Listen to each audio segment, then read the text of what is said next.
নমস্কার প্রিয় বন্ধুরা, স্বপ্নাস ডায়েরিতে সবাইকে অনেক ওয়েলকাম। তো শীতের সময় মালপোয়া রেসিপি হবে না, এটা কি হতে পারে বলো? তোমরা কিভাবে পারফেক্টভাবে মালপোয়া তৈরি করতে পারো সেটাই আজ তোমাদের শেয়ার করব। তোমরা দেখতে পেয়েছো এই বাটির মাপ করে আমি পুরো মালপোয়াটা তৈরি করব। তো আমি নিয়ে নিলাম ওই বাটির 2 বাটি ময়দা আর নিলাম 1 বাটি সুজি। তোমরা যে কোনো বাটি, কাপ কিংবা ছোট গ্লাস মাপ করে রেসিপিটা তৈরি করতে পারো। আর সেই বাটির সমান সমান নিয়েছি চিনি, আমাদের স্বাদ অনুযায়ী চিনিটা নেবে। আর দিয়ে দিলাম সামান্য একটু লবণ। এইবার তার মধ্যে 1 বাটি দুধ দিয়ে প্রথম আমি গুলে নেব।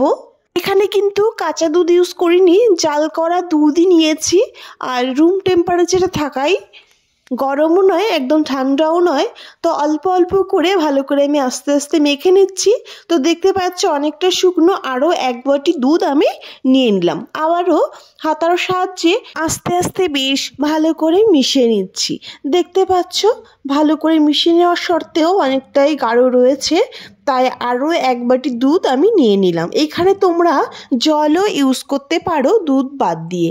তো অল্প দুধ দিলাম এবং আবারও গুলে নেব। পুরো দুধটা একবারে না দিয়ে অল্প অল্প করেই আমি ভালো করে মেখে নিচ্ছি। তো একটু টাইম ধরে বেশ ভালো করে মিশিয়ে নেওয়ার পর দেখছি আরও একটু দুধ লাগবে। তো আরও দুধ দিয়েছি, মানে 3 বাটি পুরোপুরি দুধ আমি দিয়ে দিয়েছি। ব্যাটারের মধ্যে যাতে কোনো দলাভাব না থাকে তার জন্য বেশ ভালো করে মিশিয়ে নিয়েছি একটু টাইম ধরে। দেখতে পাচ্ছ বেশ সফটনেস চলে আসছে, ভিতরে কোনো দলাভাব নেই। আর যেহেতু এখানে সুজি দেওয়া হয়েছে তাই গাঢ়ত্ব কিন্তু আরও বেড়ে যাবে পরে, তার জন্য হালকা একটু পাতলা রাখতে হবে। তো আধা ঘন্টার জন্য ঢাকনি দিয়ে ঢেকে দিলাম। আধা ঘন্টা পর চলে আসছি, কড়াই বসিয়ে দিয়েছি, দিয়ে দিলাম কিছুটা রিফাইন অয়েল বা সাদা তেল।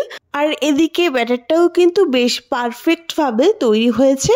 হাতার সাহায্যে আর একবার বেশ ভালো করে মিশিয়ে নিলাম। গাঢ়ত্বটা দেখতে পাচ্ছ ঠিক এইরকমই হবে। এবার তেলটাও বেশ গরম হয়ে গেছে। অল্প ব্যাটার তেলের উপর ফেলে তেলটা বেশ ভালো গরম হয়েছে কিনা দেখে নিলাম। তারপর দিয়ে দিলাম 1 হাতা ব্যাটার। তো তেলটা কিন্তু বেশ ভালোই গরম হয়েছে। এই টাইমে ফ্লেমটাকে হাই টু মিডিয়ামে রাখতে হবে। তো কিছু সময় পর দেখতে পাচ্ছ মালপোয়াটা কিন্তু বেশ ফুলে উঠছে। তো হাতার সাহায্যে মালপোয়াটাকে উল্টে পাল্টে দিয়ে বেশ লাল লাল করে ভেজে নেব। কড়াইতে যদি জায়গাটা বেশি থাকে একই পাশে আরও একটা মালপোয়া দিয়ে একইভাবে কিন্তু তোমরা ভেজে নিতে পারো। তো প্রথম একটা করে আমি ভেজে তুলে নিলাম। এটাই দেখো পরের পিঠেটা কিন্তু একইভাবে খুব সুন্দর ফুলে উঠেছে। পিঠের উপরে একটু তেল ছড়িয়ে দিয়ে উল্টে দিলাম এবং সাইড করে আরও একটা মালপোয়া তৈরির জন্য ব্যাটার আমি দিয়ে দিলাম। তো একই সঙ্গে দুটো মালপোয়া আমি কিন্তু ভেজে নিচ্ছি। জায়গা যদি বেশি থাকে বা তেলের পরিমাণ বেশি থাকে তাহলে কিন্তু তোমরা 3টে-4টে করেও ভেজে নিতে পারো। তো একই সঙ্গে 2-3টে করে মালপোয়া করে আমি কিন্তু সব মালপোয়াগুলো আস্তে আস্তে তৈরি করে নিলাম। তো বন্ধুরা, আশা করি তোমাদের বুঝতে কোনো অসুবিধা হয়নি। দেখতেই পাচ্ছ প্রত্যেকটা মালপোয়া অসাধারণ ফুলেছে, খেতেও তেমনি টেস্ট হয়েছে।